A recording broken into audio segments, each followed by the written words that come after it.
Oh yes, it's me again. Don't you just love my shirt? I love this polo shirt. It's new.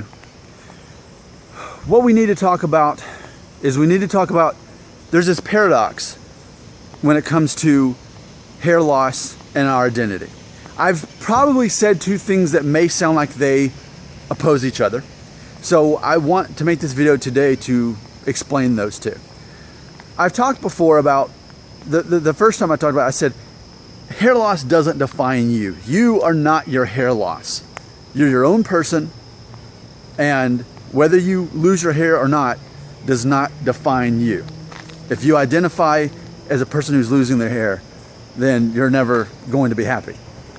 Your hair loss does not define you. I've said that before.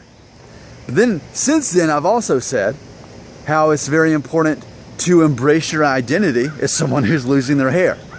So don't those go against each other? Perhaps they do.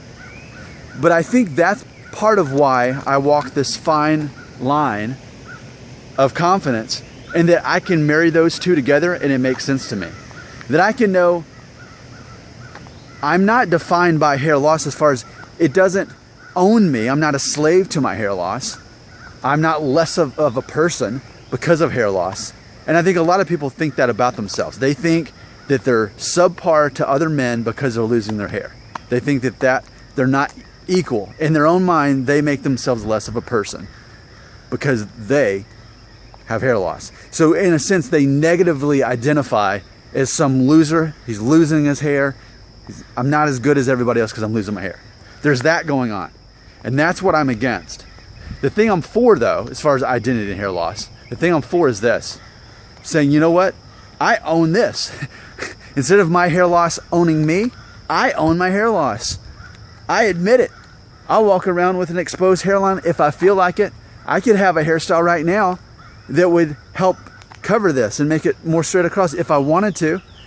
But I don't want to right now, and I'm not going to right now. I do whatever I want to do. And I walk around confident as a guy with a receding hairline who is actually losing his hair very slowly. And I identify as that. I completely own it. I'm aware of it. It's not catching me by surprise. And that's the difference. The people who are owned by it and the people who own it. The people who see it as a negative identity, and then those who just see it as a normal thing. And yeah, of course that's me. Of course I'm the guy that's going to lose my hair by the time I'm 40. Of course that's me. It's cool. Because my life isn't built on that. My life is built on so many other things that define me as far as positively. But I think it comes down to this. Is hair loss defining you negatively? Do you negatively see yourself because of hair loss?